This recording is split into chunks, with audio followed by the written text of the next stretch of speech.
Politise reçoit Laure Ducot, chef de projet à Bloom Association. Avec elle, nous évoquons la situation des océans dans le monde et les méthodes mises en place pour préserver l'équilibre socio-économique des pêches. Alors, l'association Bloom, elle a été créée fin 2004, début 2005 par Claire Nouvian, qui est une journaliste et qui un jour a eu la chance d'aller à l'aquarium de Monterey aux États-Unis, où elle a découvert l'univers absolument fascinant des abysses. Et donc là, elle s'est dit que personne ne parlait de ces créatures, où que ce soit dans le monde, et en particulier en France. Donc elle a décidé de partir à la rencontre de scientifiques dans le monde entier pour faire un état des lieux, pour montrer ces créatures que personne ne connaît et qui sont absolument fascinantes. Puisqu'en fait, on découvre tous les 15 jours une nouvelle espèce. Donc c'est un milieu qu'on connaît très très mal.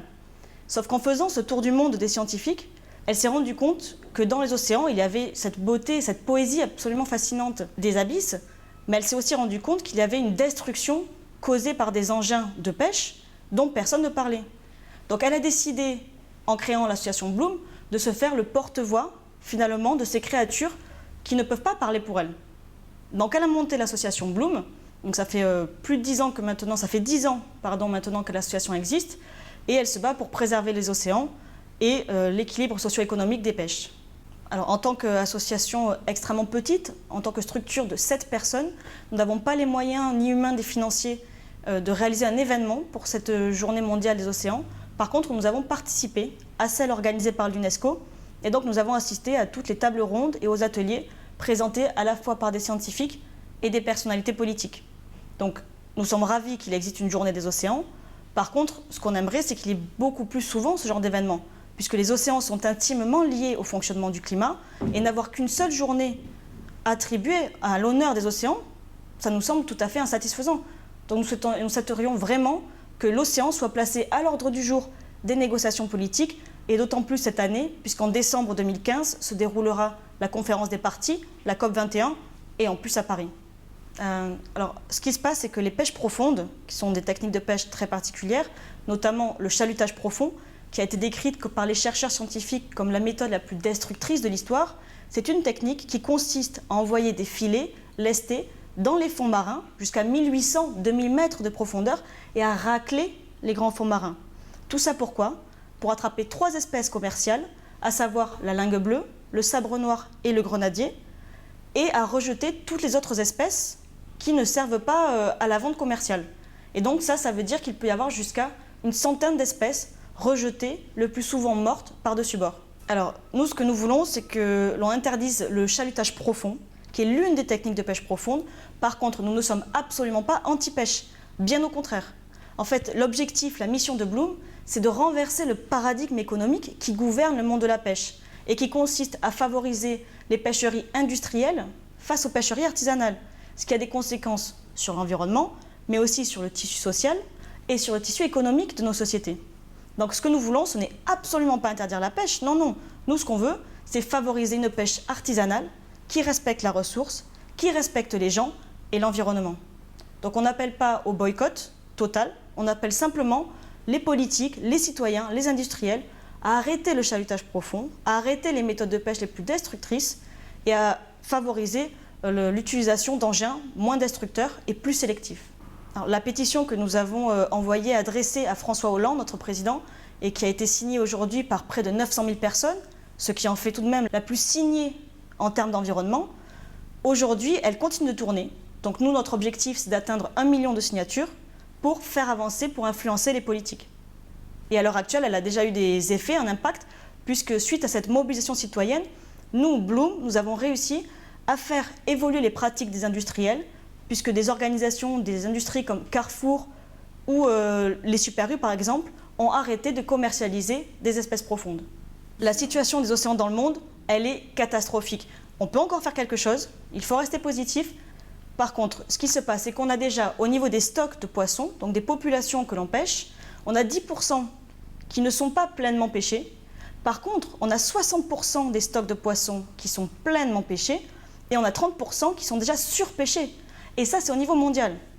C'est-à-dire qu'on est en train de venir à bout des espèces commerciales de poissons. Et si on continue comme ça, les scientifiques l'ont déjà prouvé, en 2050, c'est la fin des espèces commerciales de la ressource maritime. Maintenant, il y a d'autres choses qui se passent au niveau mondial, et c'est très important d'en parler dans la mesure où en ce moment on est dans la thématique du climat. Il faut bien comprendre que les océans sont intimement liés au climat, au fonctionnement du climat. L'océan, c'est un régulateur de notre système climatique. Et or, ce qui se passe, c'est que depuis les années 50, avec la révolution industrielle, nous avons acidifié nos océans. Ça, c'est une chose. Donc l'océan est 30% plus acide que dans les années 50. Et si on continue comme ça, en 2100, il sera 150% plus acide. Et un océan plus acide, ça veut dire qu'on perd des récifs coralliens, donc on abîme des habitats d'espèces de poissons et d'autres espèces marines. Et ça veut dire qu'on crée au large de nombreux continents, comme le continent africain par exemple, on va créer des déplacements de population de poissons, voire des disparitions, ce qui entraîne des problèmes de souveraineté alimentaire. Et ça entraîne au final le déplacement de populations humaines. Donc on a un réel problème, un réel enjeu au niveau mondial dans la meilleure gestion des océans qui influe sur la régulation des climats et de la souveraineté alimentaire. Là, le plus urgent, vraiment, c'est de mieux contrôler les accords de pêche que les pays africains passent avec le reste du monde. Puisqu'on a l'Union européenne qui passe des accords avec les pays africains, il y a la Chine qui passe de nombreux accords avec les pays africains, et en ce moment, le monde, c'est comme s'il considérait l'Afrique comme un véritable garde-manger. Alors qu'on passe des accords de pêche, et ensuite, ils ne sont pas forcément respectés, et même s'ils le sont, on dévaste la ressource halieutique au large des côtes africaines. Donc l'Union européenne, il y a de larges améliorations à promouvoir, mais elle est tout de même plus transparente et elle contrôle déjà un peu mieux que la Chine, par exemple. Donc il y a vraiment quelque chose à faire en termes de contrôle des accords de pêche, de transparence. Ça, c'est la première chose qu'on demande en tant qu'ONG, c'est la transparence. Et il faut faire des efforts sur le contrôle des subventions, notamment, parce que l'argent reste le nerf de la guerre, et il faut garder vraiment un contrôle et de la transparence là-dessus. L'association Bloom, donc c'est une toute petite structure, tant en termes humains que financiers. On ne fonctionne qu'avec des dons de particuliers et des dons de subventions. Donc autant dire que nos moyens sont extrêmement limités. Et en termes de moyens que nous mettons en place pour lutter contre la destruction des océans et préserver une pêche artisanale, il y a 3 volets, c'est simple. On a le volet de la mobilisation et de la sensibilisation citoyenne. Donc ça, on a fait tourner la pétition, qui a très bien marché. On fait tourner un documentaire, Intox, actuellement en tournée dans toute la France, et que nous avons passé à l'Assemblée nationale. Nous avons aussi de la sensibilisation au niveau politique, puisque notre objectif, au final aussi, c'est d'influencer la sphère politique pour faire évoluer les réglementations et faire en sorte de contrôler les subventions, qui est vraiment, encore une fois, de la transparence dans ce secteur. Donc on influe au niveau citoyen, politique, et nous influons aussi au niveau scientifique, puisque nous menons des recherches, et nous venons notamment de publier notre recherche sur les cosmétiques et l'utilisation d'huile de foie de requin dans les cosmétiques. Donc des requins qui peuvent être pêchés dans le monde entier, qu'on va utiliser dans des crèmes en Occident et en particulier en Asie. Donc ça, c'est l'une de nos thématiques. Là où on est aussi, comme moyen qu'on se donne, nous, en tant qu'ONG, c'est aussi, nous sommes des lanceurs d'alerte, vraiment, et nous alertons, nous informons la population sur comment consommer mieux, déjà, et comment être bien au fait de ce qui se passe.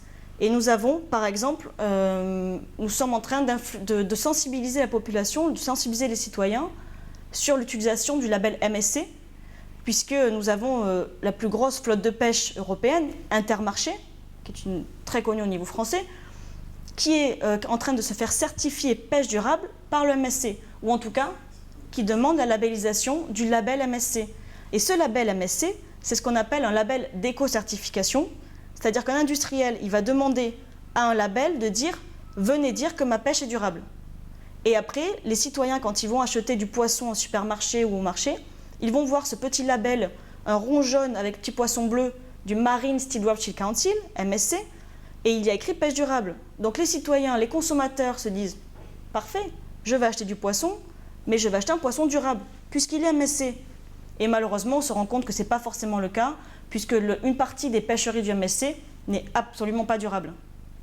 Donc nous, on lutte contre la désinformation du citoyen et on essaye d'amener vraiment de vrais guides de consommation pour que que qui que ce soit chez soi puisse consommer mieux du poisson et en connaissance de cause.